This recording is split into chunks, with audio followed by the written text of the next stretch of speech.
Hey everyone, welcome back to the podcast 123 Eyes on Me. Here we talk about all things education, what's working, what's not, and ways to improve the system. The goal here is simple: help the kids succeed.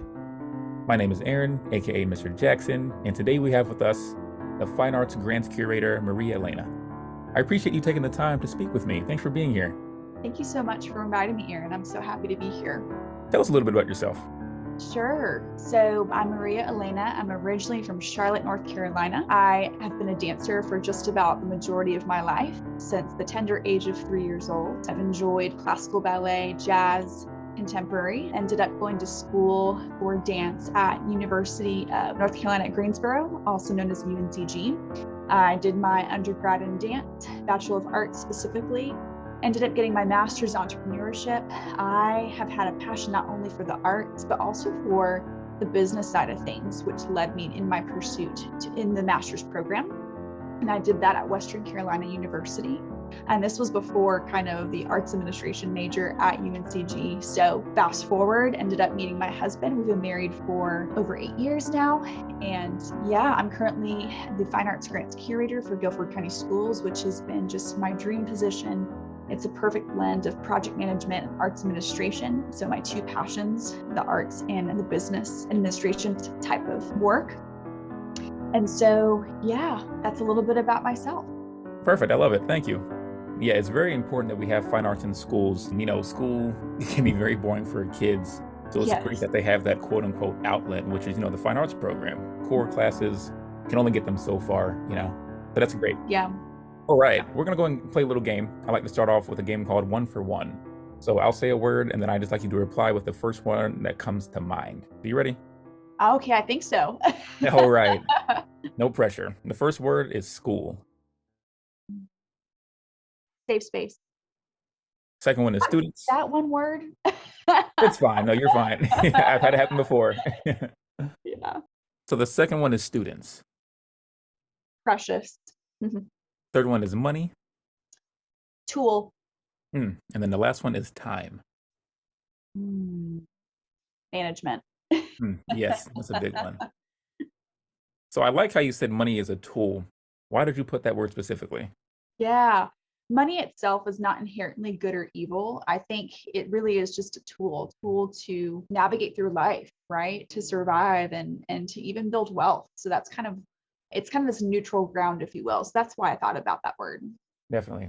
I like that. Yeah, because I was speaking to someone a while back and they said that money, they associate it with power. And I believe that as well. And I instantly thought that's not a good thing just because the way the world is going and, just full of so much evil and hate and things of that nature. But I like how you said that. Money itself is not a good or bad thing. It just depends on the person wielding it or holding it and what they do with it. Yes. Tell me about one thing you really enjoy doing within the education system. Oh my goodness. There are many things, but one thing that comes to mind is building partnerships with our community organizations. So I'm a very personable person. I enjoy people. I do people well. And of course, I'm passionate about the work I do. So meeting up with our community members is a big part of my job and something that I just really enjoy doing and cultivating that for the sake of our students, a benefit, honestly. Yeah, of course.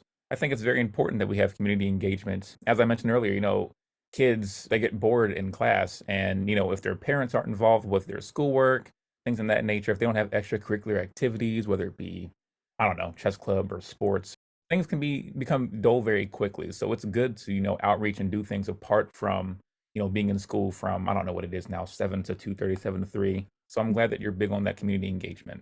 Absolutely. It's crucial. The K12 public sector, we need the community. I mean, we couldn't do the work without the community and vice versa, I believe.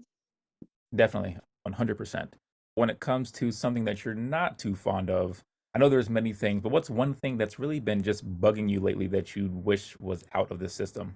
Yeah, I don't know if this comes with district size or what, silos, kind of departments working in silos, whether it's intentional or not. And I think that can happen for many reasons. I mean, culture is everything, but everyone is also super busy. So it's easy to become really solely focused on what your department is doing. And so the reason I don't like that is because I believe collaboration is essential. and really, really vital.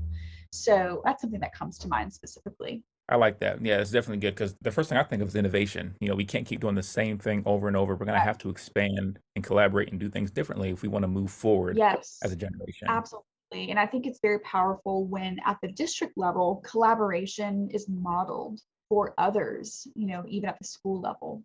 Let's go a little bit deeper into the silos. So for those who don't know exactly what that is, could you explain a little bit further what you mean by that? Yeah, well, I'll explain it in my best understanding and words, but it whenever like it's basically for me the opposite of teamwork. And whenever I think of people in different lanes and they kind of stay in their own lane. Mm. So it's an isolating kind of situation. Again, whether intentional or not, it can just kind of not breed creativity or collaboration. I definitely agree. Yeah, because it does go back into the innovation. Some people are like, "Oh, what is that? What is a silo? What is a silo?" So yeah, it's really good that you said that word because yeah, people are usually in their own lane, and that's one thing that I feel like needs to be changed. That's one reason why I created this podcast because there's so many different people attacking different problems, and I say this time and time again. Those who listen to the podcast know, like, "Oh my goodness, Aaron, here we go again saying the same thing," but it's true. I feel like if we always attack different things, we're not going to really get things done. As I mentioned in the past, someone's working on, us right now working on the fine arts, increasing engagement and having parents involved to really get those kids, engaged in the classroom Mhm. because they need that outlet. But then, I don't know, somewhere in the corner, someone's talking about gun violence and trying to change policies and, things of that nature. And then at the bottom, we may have someone who wants, stronger parent engagement or community outreach. So obviously right there, person at the bottom and then us in that realm, we're already focused on that. We already have the same goal. We're going to increase parent involvement and community engagement. But the issue lies with how we're going about that. So I feel like if we all focus on one thing at a time, and of course, some people are like, there are just too many people to band together to do one thing at a time. But that's where the power comes in. If we all focus on one thing, it's going to get done very quickly. Beautifully said, Aaron. I couldn't agree more. I appreciate that. Because the first thing I think of the Black Lives Matter movement, there's always been protests, for way back when. But when it happened, when George Floyd, that whole incident, there was protests all over the place. All colors, all races came out together and they were, protesting for this. And it was peaceful. Of course, things got out of hand eventually. But the fact that so many people came out, that's what made a difference. If you had a small group of people banding together for something, it wouldn't get anywhere sadly because as people do say, there are so many individuals out here. So the larger that choir is, as T. Diane put it, the larger someone's choir is, the more powerful it will be, simply put. Mhm. Yeah, something that encourages me is okay. There's clearly a problem one person can't fix, but what I can do is focus on what I can control. And what I can control is what I do with my behavior in the Hmm. sense of, okay, I don't like silos. So therefore, I'm making a choice to not operate in a silo in our department. And so therefore, I want to model and initiate conversations with other departments. So that's kind of where my mind goes. Otherwise it can just be very overwhelming. So yeah, starting with myself. Hmm. Yeah. Definitely. Of course. Yeah. Reflecting and looking in the mirror and really taking things in. What is it that I want to accomplish? And hopefully it's not, something just for me. I think that's what the problem is with a lot of people, creating policies and bills. A lot of people at the quote unquote round table, as I call it, those at the top really are self-seeking. They want things for Mhm. themselves.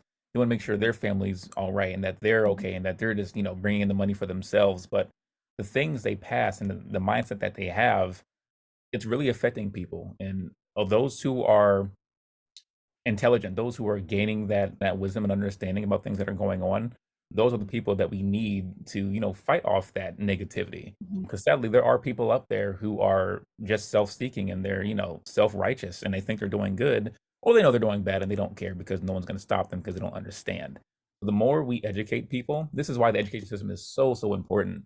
Because the more we educate people, the quicker we can get those people out of power and change things for the better. Yeah, that's so great, Aaron. And it actually makes me think right now we're currently starting a professional development series for teachers in particular, specifically targeting leadership development. I personally think leadership is influence. And so it's not necessarily tied to a title. We can just really pour into our people and what healthy leadership looks like. Like you said, it's just like, because it's very disheartening sometimes when you do see some people in this world that are self-seeking and not servant leaders. So I appreciate you sharing that. And I like how you said that teachers are, or leaders, I should say, it's less of a title and more of like a state of mind. We'll call it that. Like you said, it was influence. I like that because a lot of people are like, oh yeah, I'm a leader, and they get prideful. They put their chest up, and to an extent, that's not good. But at the same time, if they're influencing other people, and influence is like money. It's a good or bad thing. It depends on who's wielding it. So influence itself is not bad. So I'm glad you paired it with that one. That was really good. Absolutely. Yeah. And then you also mentioned how you mentioned, what did you say? I'm trying to think now. I'm going to paraphrase poorly, You're fine. but you were saying how you're focusing on, there's a project right now with teachers, building leadership. Yes. So it kind of gets into our last question. What is something that you are trying to accomplish within the next 6 months to a year? Yeah, that's actually a perfect segue. So, in regards to this leadership kind of professional development, it's meant to be a cohort. And so, we're going to walk through this series, if you will, of equipping teachers 6 months. I think it's a 6 month long training. And so, the goal, the outcome, one of the outcomes of this training is revising the GCS Arts master plan. So, we did have a master plan, I think it was a 5-year snapshot that's officially now outdated. And so our goal is to bring these voices to the table, empowering the people who really matter and making these decisions. That way it's not an up top district level decision. And so with that, we're really excited. I'm excited personally for this master plan to be developed. It's going to be refreshing in that we're revisiting the vision statement. And of course, vision is where you're heading. And so providing some clarity for our department will be very, very refreshing, and as well for our people, I believe. And so I'm really thrilled about this master plan coming to fruition through this process. Nice. Yeah, two things there that I picked up. And the first one is you really focus on starting from the bottom. You said it doesn't start from, the policymakers and people up there, but it starts from where we are as teachers, and we're going to rise up from the bottom and then make a change from the Yeah, root. Because honestly, everything does start with the foundation. So I like that. It's going to definitely change perspectives for the right. teachers themselves because they don't feel empowered. Yes. They know that they deserve it, but they're not getting it. But it's much more than just the money. We need to really change their mindset at first, and then everything else will fall into place, I Mhm. believe. Absolutely. Yeah. And then you were talking about the different missions, and I just instantly thought of different, schools, different counties, if you will. There's always a different mission. It's always the Mhm. same thing, but it's worded differently if you haven't noticed. I'm trying to think. So it's always circling around, building up students to become model citizens and, having them have the right mindset when going out into the quote unquote real world, things of that nature. It makes me Mhm. think, and I have an innovative mindset. So it's making me think that one school out there, there has to be at least one or a small handful that is not saying that.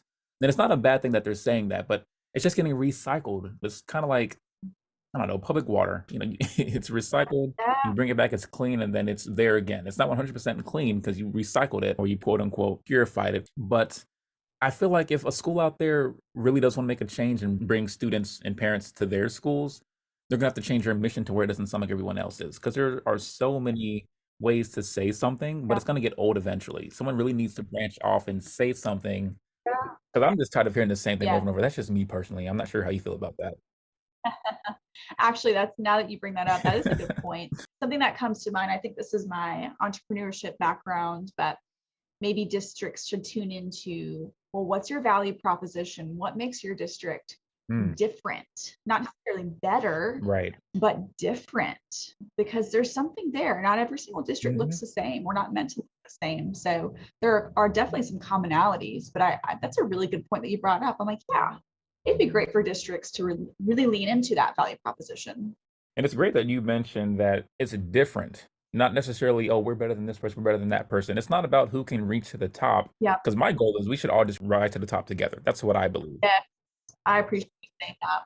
Mhm. For us to do that, we should look at the differences. Your way is completely different from mine. Doesn't mean yours is bad. It's just a different approach. Let me talk to you more. Let's figure out how we can collab and, incorporate both future plans. So I like how you said different and not better. I'm going to use that later for sure. Well, I cannot take credit. Before we close, I want to know what you have to say to the listeners, such as career advice, anything that can help them stay focused, especially the kids. Anything that you have out there? Yeah, for any kids listening, don't ever let someone squelch your dreams and tell you can't. Really know that everything in your life is purposeful and happens for a reason and is a part of your story. So keep pursuing, keep working hard, and achieving whatever you believe you're meant to do in this world.